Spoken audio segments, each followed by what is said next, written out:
Hi, everyone. This is Malvina Miller Complainville from Fortuna Admissions, and I'm here with my colleague Judith Hodara from Fortuna Admissions as well. Judith is going to ask me a few questions about the HBS interview. As you know, the round two notification took place this week, so some of you received invitations to interview. Congratulations.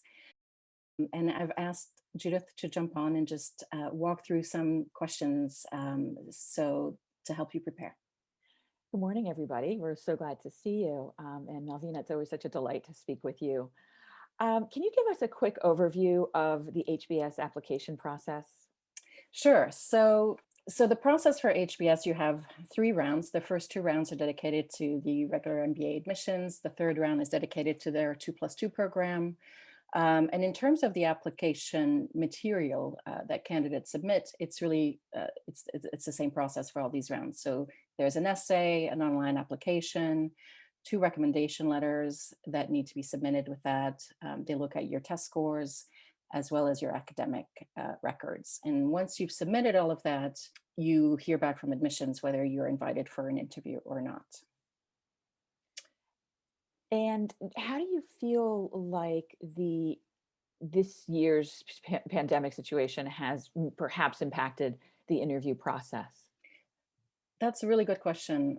Well, HBS, like most of the other business schools, have moved their interviews online. Mhm, So mhm. whereas in the past, when you were invited to an interview, you had a choice of doing the interview on campus, or sometimes the admissions interviewers would travel to different cities and you would be able to interview there.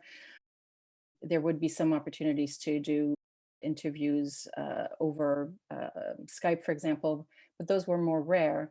Mhm, So now they've moved all of the interviews online. And in terms of the content and the framework of the interview, that really doesn't change. It's a 30-minute interview.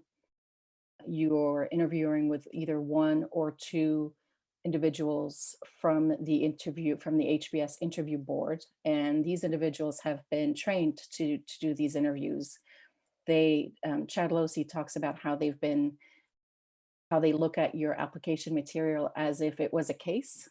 So they study your application material, your essays, everything that you wrote in your online application, your recommendation letters, and reflect on what it is that they want to know a little bit more about, then build questions from that material that they will ask the candidate during the interview. The interview is actually one part of the interview process. There's mhm. also a post-interview reflection that HBS requires, and you need to write it within 24 hours of your interview. And I will say that given what's happening with the pandemic and the fact that everything is online, that's actually made things a little bit easier, I believe, because if if in the past you would have to travel, for example, either to campus or to a city hub to do your interview, and then logistically, you may have been at an airport writing this reflection letter. Currently, you can do all of this at home. Not Makes have a to big worry about, difference. makes a big difference, not have to worry about the logistics of traveling and all of that. What are some of your thoughts on how applicants should prepare for the HBS virtual interview? With the preparation, I'm gonna tackle this two ways. I'm gonna talk about how to prepare for the content of the interview and how to prepare for the fact that it's virtual. With regards to the content of the interview, I think as a candidate, you need to be mindful that your interviewers have read your application. And really anything that is in your resume, anything that's in your application, even your recommendation letters, is material for the interviewers to explore. And so you need to be Mhm. very familiar with everything everything that you provided. So that's one thing. The other thing is you need to, I always advise my clients to practice saying things out loud. Right, that's so important. That's so important. The material is all yours, so you're familiar with it, you know what you've Right. done, and you know all of this stuff. But when it comes time to actually articulating what you did, the impact that you've had somewhere, the reasons for the choices that you've made, sometimes you can find yourself going into too much detail or Mhm, struggling mhm. to find words. And so just practicing saying these things out loud before the interview can make a really big difference in how impactful you come across in the interview. And it's not about learning things by heart or sounding scripted, but it's just about getting to a place where you have a natural flow when you're walking through these stories. The other thing that I think is important to note is that so the interview is virtual. So something as basic as technology, you need to make sure that you have good enough internet, that your sound is Sure. working well, but also that your background is tidy, and not distracting for the interviewers. And actually, I will mention another tip, which is that it's a good idea to take note of the person that you're interviewing with, their name.